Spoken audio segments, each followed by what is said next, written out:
now we will discuss how to evaluate, how to express a limit of a function which have this form, यानी कि indeterminate form. अगर कोई function दिया होगा phi of x divided by psi of x, इसका limit हम निकालेंगे limit when x tends to a.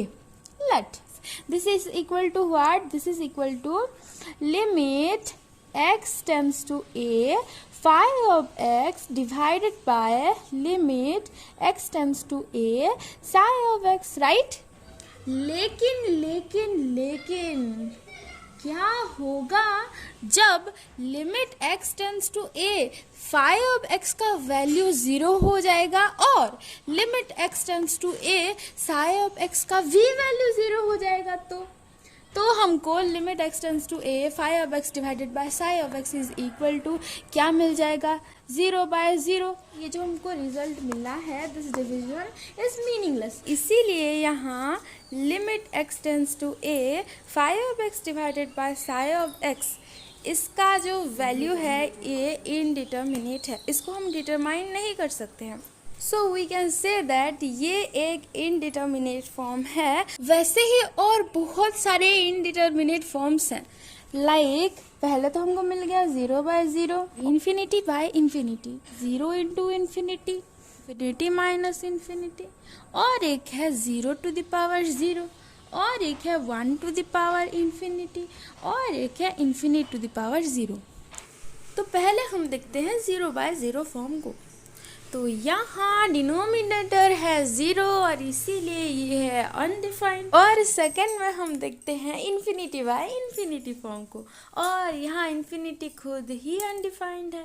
तो इन्फिनिटी बाय इन्फिनिटी को हम कैसे जान सकते हैं? वो भी तो अनडिफाइंड होगा, है ना, वो भी इनडिटर्मिनेट होगा. 0 इंटू इन्फिनिटी का फॉर्म. अच्छा, अभी यहाँ 0 को तो पता है हमको, लेकिन इन्फिनिटी नहीं पता है, वो अनडिफाइंड है. तो यहाँ जहाँ कहीं भी आपको इन्फिनिटी रिलेटेड मिले, इन्फिनिटी रिलेटेड टर्म्स, ठीक है, सारे के सारे अनडिफाइंड हैं. अच्छा, 0 टू द पावर 0 की बात करते हैं हम.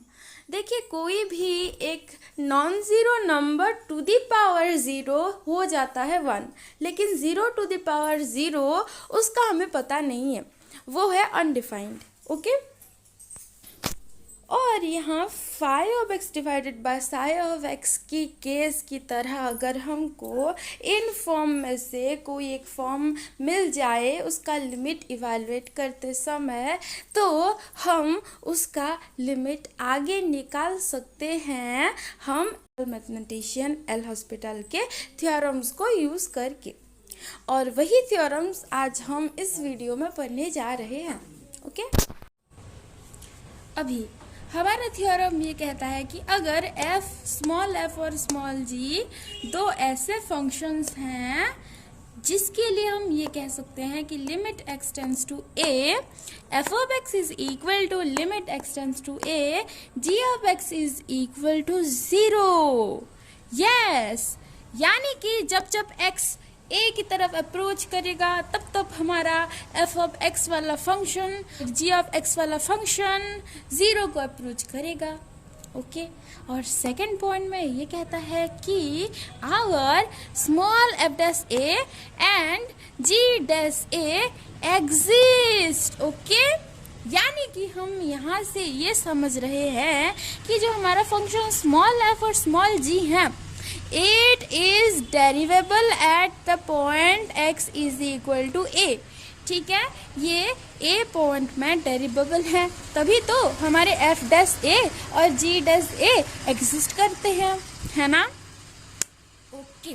और हमको ये भी गिवन है that our g dash a is not equal to 0, then we can write that our limit x tends to a f of x divided by g of x is equal to f dash a divided by g dash a. ये तो है 0/0 form, right, as limit x tends to a f of x is equal to 0 and limit x tends to a g of x is also 0. So limit x tends to a f of x by g of x is equal to 0/0. ठीक है. So this is our 0/0 form. और as this quantity is not equal to 0, ठीक है, तो हम वैसे वाले indeterminate forms के लिमिट को यहाँ हम इवालुएट कर सकते हैं, ठीक है। एक फिक्स नंबर हमें यहाँ मिल सकता है। Okay, very good, let's prove this theorem.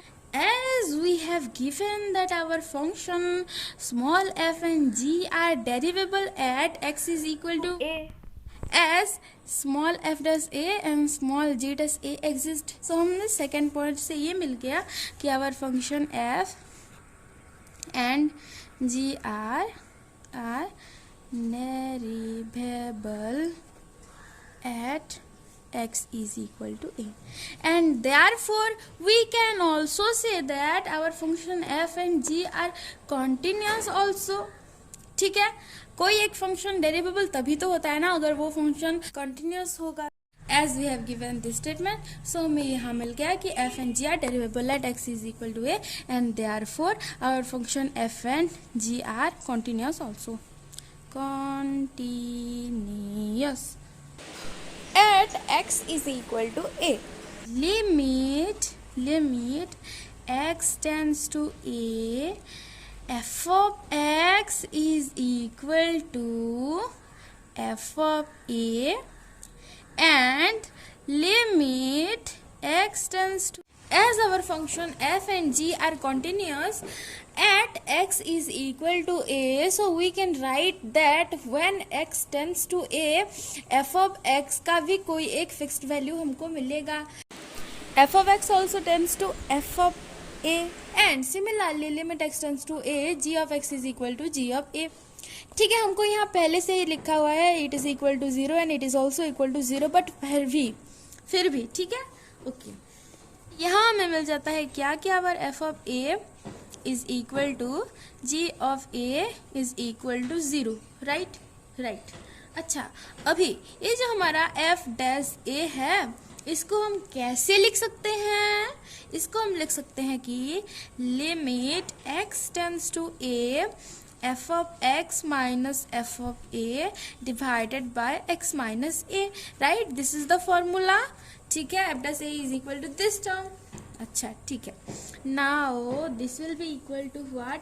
As we know that our f of a is equal to 0, so this term will be 0, right? So this will equal to what? f dash a is equal to limit x tends to a, f of x दिख रहा है ना, हाँ, f of x divided by x minus a, ठीक है। So this is our f dash a, and similarly हम g dash a भी निकालेंगे। So our g dash a is equal to what? g dash a is equal to limit x tends to a, g of x by x minus a, ठीक है। As we know this term is equal to 0, so this is equal to what? Limit x tends to a, g of x divided by x minus a, ठीक है। Okay, अभी f dash a divided bye g dash a अगर मैं करूँगी तो क्या मुझे मिलेगा? देखो अभी मुझको मिलेगा limit x tends to a, f of x divided by x minus a divided by limit x tends to a, g of x divided by x minus a, ठीक है, which is equal to limit x tends to a, f of x divided by x minus a whole into x minus a divided by g of x, इसको हम ऐसे लिख सकते हैं, right. तो ये कैंसिल हो जाएंगे, तो हमको बच जाएगा क्या कि f dash a divided by g dash a is equal to limit x tends to a, f of x divided by g of x, and hence our ये जो वाला थ्योरम है इट इज प्रूव्ड। ओके।